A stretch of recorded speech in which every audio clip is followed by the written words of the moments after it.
ربي جل الله ما في قلبي غير الله نور محمد صلى الله لا إله إلا الله. Waalaikumsalam warahmatullahi wabarakatuh. Ya. Jadi ini artinya dari awal kita mesti tetapkan dulu bahwa apapun yang ada di langit, apapun yang ada di bumi, semuanya adalah milik Allah. Ini satu premisnya dulu. Jadi apapun yang Allah ciptakan di langit dan apapun yang Allah ciptakan di bumi, semuanya adalah milik Allah. Secara mutlak kepemilikan di tangan Allah Subhanahu wa ta'ala.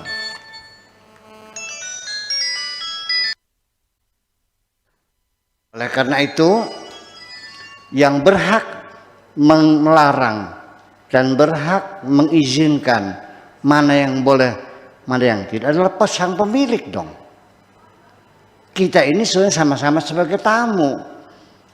Tuan rumahnya siapa? Tuan rumahnya adalah Tuhan.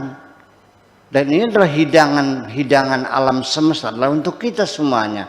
Makanya premis yang keduanya, wa khalaqalakum ma fis samawati wa ma fil ardi, dan Allah ciptakan apa saja yang ada di langit dan apa yang ada di bumi, semuanya sengaja diciptakan untuk kamu. Ini premis yang kedua. Berarti asalnya apa saja itu boleh. Makanya menjadi kaidah fikih, menjadi qawaidul fiqhiyah, kaidah fikih bukan fikih tapi kaidah fikih. Itu dikatakan al aslu fil asya al ibahah. Jadi hukum aslinya apa saja itu boleh. Illa maqama alaihi dalilun ala harami, kecuali ada dalil yang mengharamkannya. Jadi hukum asalnya apa saja itu boleh. Bukan tidak boleh, karena premis yang kedua saya katakan tadi, wa khalaqalakum ma fis samawati wa ma fil ardi, semua apa saja yang Allah ciptakan yang ada di langit, apa saja yang diciptakan yang ada di bumi, semuanya buat kamu. Itu hukum asalnya, berarti adalah boleh. Jadi haram itu, pelarang itu sebagai suatu kekecualian. Jadi artinya ketika keputusannya, ketika ada orang bertanya bagaimana hukumnya ini, hukumnya itu, kalau tidak ada dalil yang mengharamkannya, ya keputusannya harus boleh. Nah, ketika keputusannya boleh, itu tidak dituntut untuk mencari dalil bolehnya, karena boleh tidak perlu dalil. Yang perlu dalil itu ketika tidak boleh. Saya ulangi lagi, ketika boleh tidak perlu dalil yang membolehkannya. Yang perlu dalil itu adalah ketika melarang sesuatu harus ada dalil yang melarangnya. Kalau nggak ada ya berarti boleh. Gitu. Nah, ini satu kekeliruan yang pernah dilakukan sendiri adalah ketika mengharamkan kepiting. Tidak ada dalil yang mengharamkan kepiting, tapi keputusannya haram kepiting tuh. Berapa tahun tuh selama saya kecil tuh nggak boleh makan kepiting, haram sih. Tapi terakhir ternyata dihalalkan. Apa nggak kebalik? Kenapa tidak dihalalkan dulu? Kemudian baru diharamkan. Yang diharamkan dulu berarti terbalik. Hukum asalnya adalah boleh. Jadi hukum masalah haram dan halal itu adalah hak prerogatif Allah semata. Nabi Muhammad saja tidak diberikan kewenangan untuk mengharamkan sesuatu. Teguran Allah kepada Kanjeng Nabi Muhammad karena gara-gara mengharamkan sesuatu yang dihalalkan Allah, langsung bagikan surat pemarahan seperti kertas merah peringatan yang bunyinya, ya ayyuhan nabiyyu lima tuharrimu ma ahallallahu laka. Wahai Nabi, kenapa engkau berani mengharamkan sesuatu yang Allah halalkan? Nah, itu. Kemudian lagi kita melihat ada enggak hukum Islam yang melarang menjual burung cendrawasih, mengekspor burung cendrawasih, nggak ada.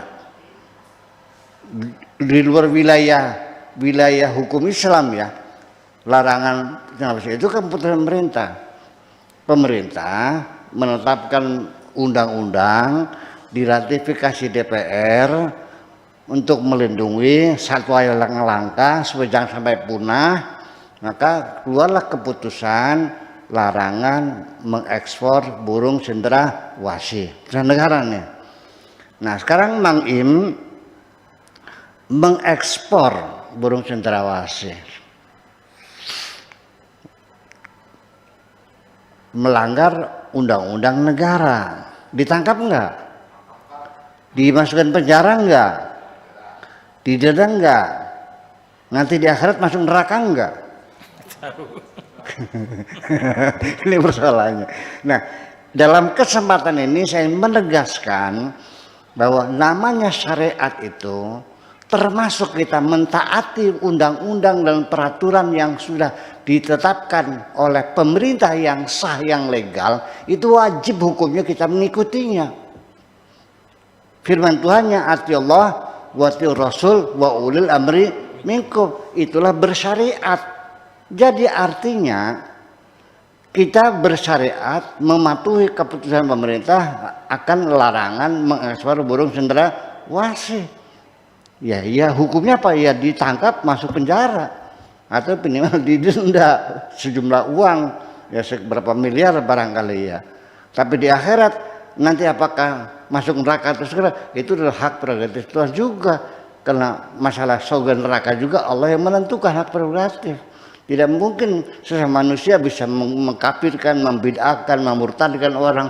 Memang seperti Tuhan aja. Itu urusan hati hanya Allah yang tahu kok. Siapa yang beriman di antara kita nggak tahu, Allah yang tahu. Nah kalau Islam kita bisa tahu. Oh ternyata orang tuh baca syahadat, sholatnya dilakukan, bulan puasa, naik haji, ya kan gitu. Oh ya sudah. Setelah panen dia zakat. Oh berarti saya menetapkan dia muslim. Apakah mukmin? Kita tidak tahu. Ada peringatan dalam Al-Quran. Orang Arab datang kepada Nabi Muhammad, mereka mengatakan qalu amanna, kami beriman. Diperingatkan oleh Allah, bal qulu aslamna, sebaiknya engkau katakan kami telah berislam, jangan beriman. Apa alasannya? Walamma yadkhulul imanu fi qulubihim, karena iman belum masuk ke dalam hati mereka. Allah yang tahu, saya nggak tahu. Kalau Islam saya tahu, kalau Islam bukan. Mana KTP-nya? Agamanya Islam, ya udah saya percaya. Apapun adanya kita percaya. Tapi kalau beriman kita serahkan kepada Allah yang maha mengetahui rahasia hati kita ini. Nah kemudian lagi Pak Dik-Dik, bahwa sesungguhnya haram sendiri menjadi tidak boleh itu, ini sesungguhnya penyelewengan terjemahan juga sebetulnya mah. Kalau haram itu tidak boleh, maka Masjidil Haram maksudnya apa? Masjid tidak boleh. Nah? Masjid tidak boleh. Masjid tidak boleh. Masjid yang mulia. Jadi secara dari sisi psikolinguistik, kenapa ketika Allah melarang sesuatu itu pakainya haroma atau hurima ya, dengan mengharamkan, bukan melarangnya. Padahal kata melarang dalam bahasa banyak loh. Ada hajaza, ada mana'a, ada hadhara, ya kan? Ada mana'a, ya kan? Dan banyak sekali. Kok pakainya haroma? Oh, ketika Allah itu melarang kita melakukan sesuatu atau makan sesuatu diharamkan, dengan memilih kata nama haroma, itu artinya bukan membatasi kebebasan kita, tetapi menjaga kemuliaan kita kok. Nah, suatu ketika Pak Dik-Dik datang ke Pondok Cadang Pinggan, tiba-tiba ingin pipis di WC santri. Saya larang dong. Pak, jangan di situ. Di lebot di kamar saya. Buya rewel gitu, kencing aja nggak boleh. Lah nggak paham, dihormati kok. Jadi saya melarang pendidik itu bukan membatasi kebebasan, tapi dalam rangka menghormati sebagai tamu terhormat bagi saya. Karena walaqad karomna bani Adam, keputusan terakhir sebagai kesimpulannya, karena manusia adalah makhluk Tuhan yang paling mulia, maka ketika Allah melarang pun itu menggunakan haroma dalam artian dalam rangka memuliakan manusia sendiri. Terima kasih.